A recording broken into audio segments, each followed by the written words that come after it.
Très tôt, ce vendredi 22 septembre, 200 agriculteurs ont investi les Champs-Élysées pour dénoncer la politique du gouvernement et signifier au président de la République qu'il ne tient pas ses promesses de campagne. Depuis son élection, les agriculteurs assistent à un cumul de décisions qui vont à l'encontre de la compétitivité de l'agriculture. Les propos du ministre de la Transition énergétique sur le retrait du glyphosate en est le parfait exemple.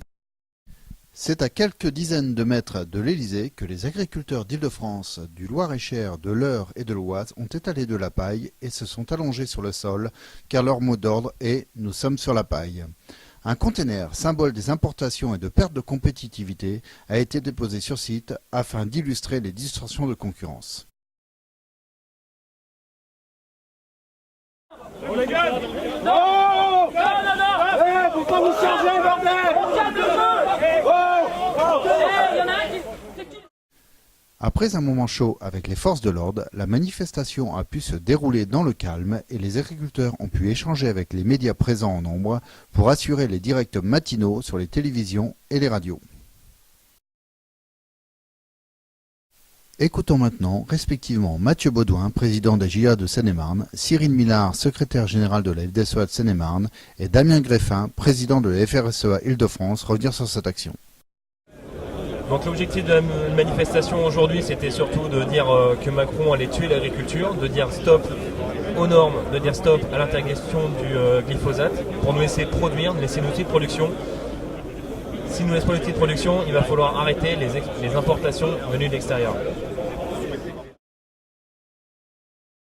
Aujourd'hui, on a voulu montrer à Macron et à son gouvernement qu'on était en vraie détresse, que le monde agricole était en crise depuis trop longtemps.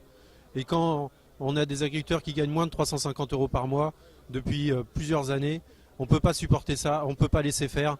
Et on est là aujourd'hui pour crier notre désespoir. Le message qu'on veut surtout faire passer, c'est le fait qu'il ne tienne pas ses engagements. Il avait dit pendant sa campagne qu'il ne mettrait aucune norme supplémentaire, aucune charge supplémentaire sur nos exploitations.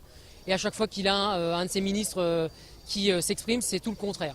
Donc bien évidemment, c'est la question du glyphosate qui a cristallisé le monde agricole. Aujourd'hui, on vient simplement dire que si on continue comme ça, en venant alourdir les comptes d'exploitation au quotidien, comme la suppression de glyphosate le fera, c'est finalement avoir recours à des importations massives et à une casse de l'agriculture jusqu'à ce que l'agriculture française disparaisse. Le lieu n'est pas choisi au hasard, puisque la volonté des agriculteurs est d'être reçus à l'Élysée.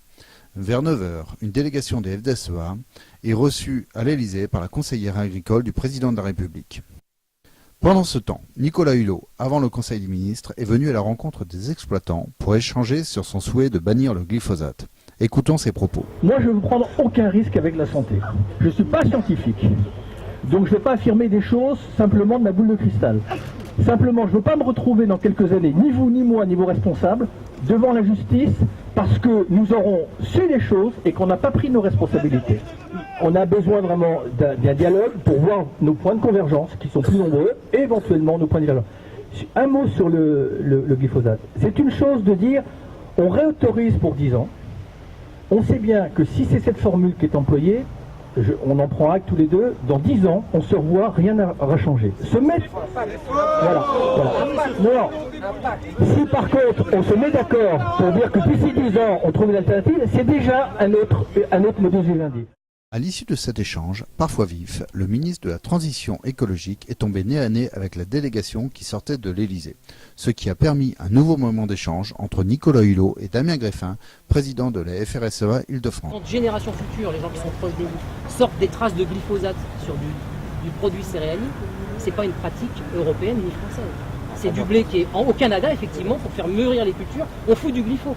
Et en fait, on laisse penser aux consommateurs français que tout est pourri. Et nous, à ce rythme-là, on vous dit simplement qu'on va disparaître. Sur la sécurité économiquement, alimentaire. je finis, monsieur le ministre, on laisse penser aux Français qu'on cultive mal. Et à ce rythme-là, on vous dit simplement qu'on ne pourra pas rester dans un monde libéralisé, ouvert et compétitif. Et qu'en fait, aux Français, ces décisions un peu hâtives vont favoriser les importations massives de produits et il n'y aura plus d'agriculture française. Ça va à l'inverse de ce que vous-même vous recherchez. Cette action, reprise largement dans les médias, s'inscrit plus largement dans un large mouvement où de nombreuses FDSEA se sont mobilisées dans les départements.